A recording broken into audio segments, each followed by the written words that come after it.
Hey, everybody. Merry Christmas. And I know some of you that are watching this don't celebrate Christmas, and that's totally okay. So, but some of you may give gifts to other people this time of the year.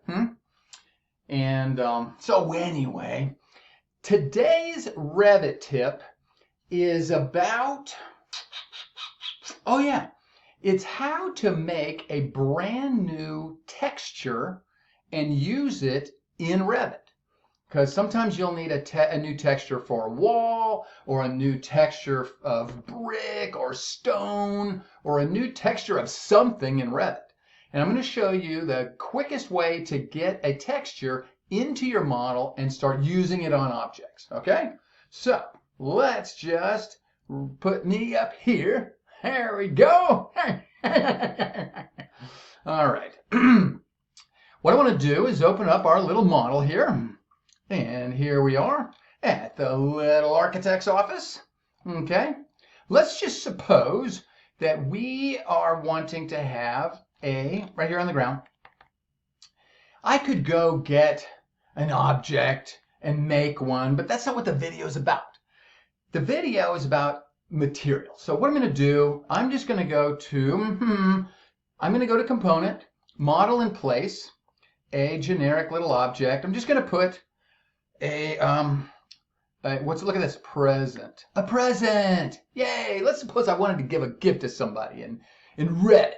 I'm going to say an extrusion. I'm going to put an extrusion right here on the ground. There we go. Right there. And I'm going to make it maybe 1 foot thick. And bada bing! We have ladies and gentlemen, we have an object. Okay? But you might notice that this object is just plain old gray, nothing, whatever.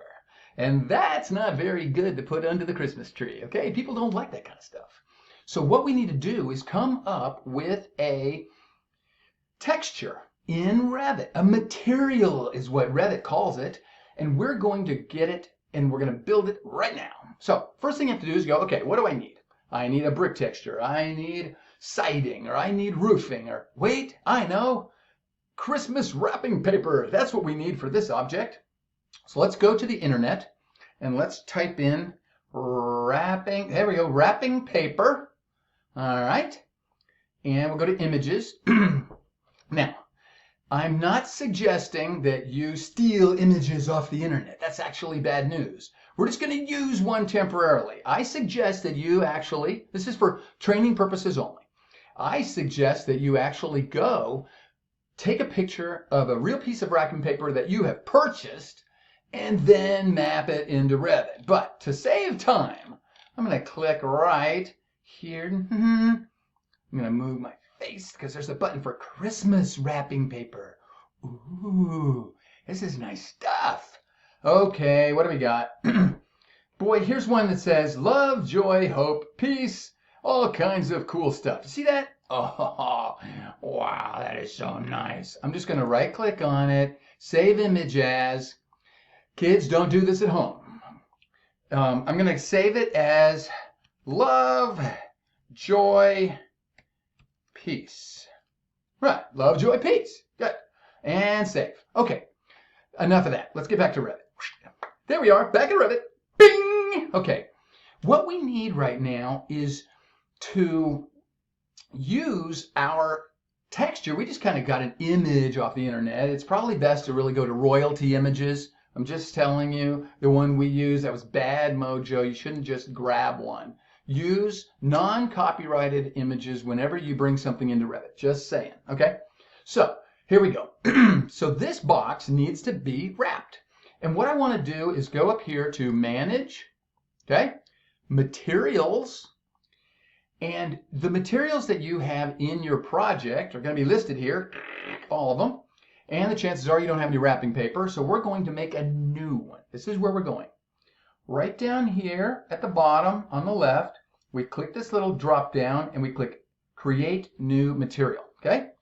It puts it in as default new material. Right away, first thing you do is rename it. And we're going to call it wrapping paper, okay? Wrapping paper.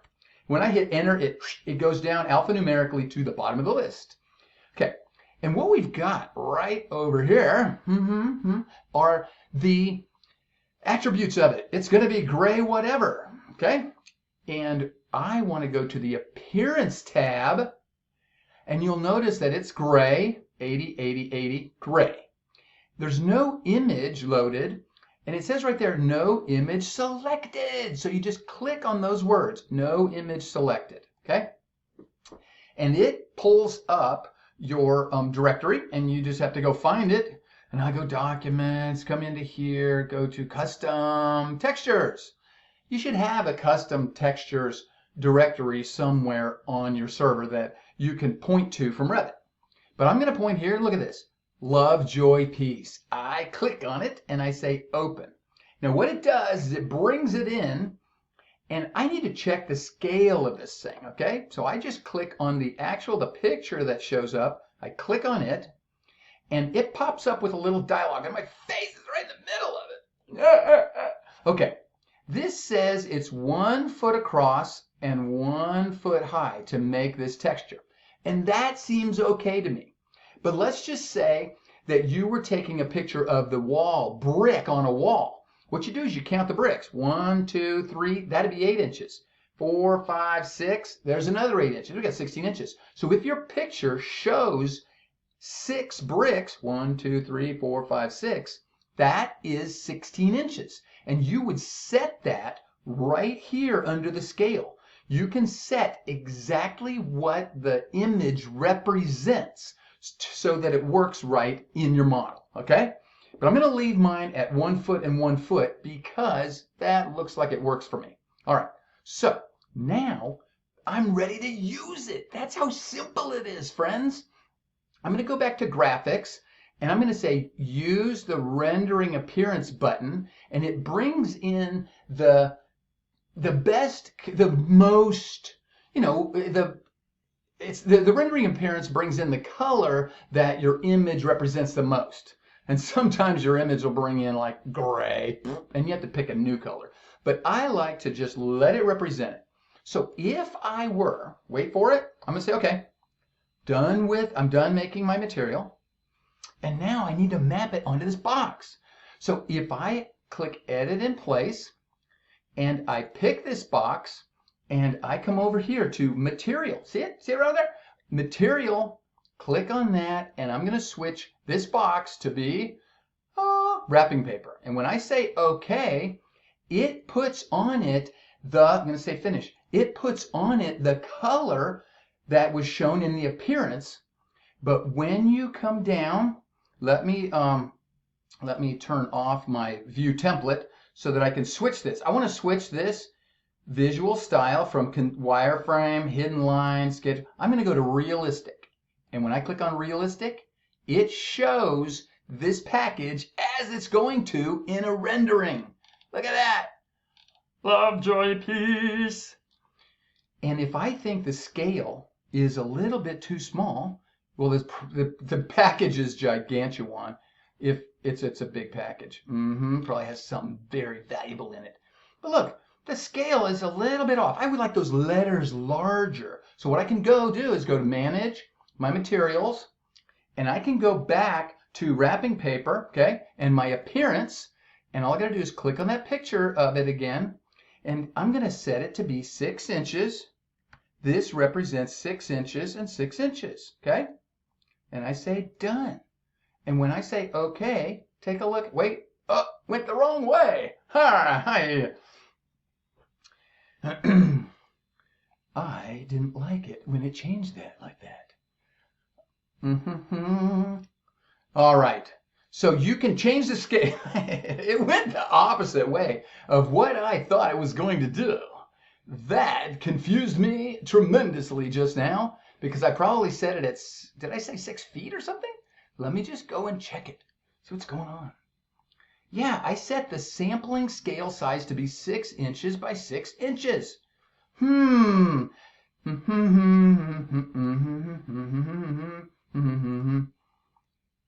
I thought that was going to be fine. Maybe 2 inches. Done. Why is it playing games with me? All right, I don't know why it's playing game. Look at that, it's going the opposite direction. I tell you, Revit plays games with you like you wouldn't believe. So I'm going back to my materials, and I'm gonna, unbelievable how it would do that to us. I probably have, oh, my sampling size. No, it seems like it should be going the correct distance for me. 4 feet. I'm telling you. I hit apply, and it went the opposite direction. Unbelievable. Okay, that is mind-boggling. I just blew my own mind with that. I'm going to have to sit down and rethink why that went the opposite direction. So until then, you have a mystery. You do know how to bring in a texture into Revit, and you do know how to map it onto an object, but for some reason that scaling thing has gotten me twisted around, because mentally it should have gone the other way. Anyway, that's Revit for you. I hope you're having a great day. I hope you had a great Christmas. And even if you don't celebrate Christmas, come on, wrap a gift up for somebody and go give it to them and tell them about the true meaning of Christmas. All right, people. I hope you have a happy new year and that all your wildest dreams come true. And so until then, sayonara, have a fantastic, happy Reviting. Bye-bye. You know what? I think that thing was acting correctly. Wait a minute. Let me go back and check that out. All right. I'm going to go back to manage my materials. All right. Appearance, pick the picture. Yes, of course. If this represents 4 feet, it's going to make the image larger. And if this is only representing, this represents 6 inches, it's going to make the text really tiny. Of course, if I want these words huge, I'm going to say this needs to be, this piece represents a larger number. Whoops, 8 feet. Yes, of course. My brain, sometimes, it must be really early in the morning, but my brain now realizes that you set that to what you want it to represent, of course, but I was thinking backwards for some reason. Anyway, let's see what this does. Yes, of course that's what it was going to do. And now I'm going to wrap my entire building in that texture. I am going to go to Modify, and I'm going to go to Paint, okay?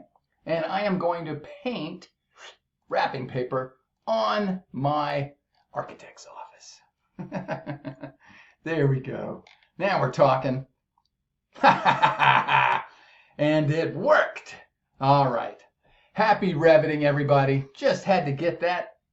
I had to figure that out because it was just twisting my brain a little bit. But now you can move on and make your own textures. I hope that really helped. All right. Until later, have a great Happy New Year.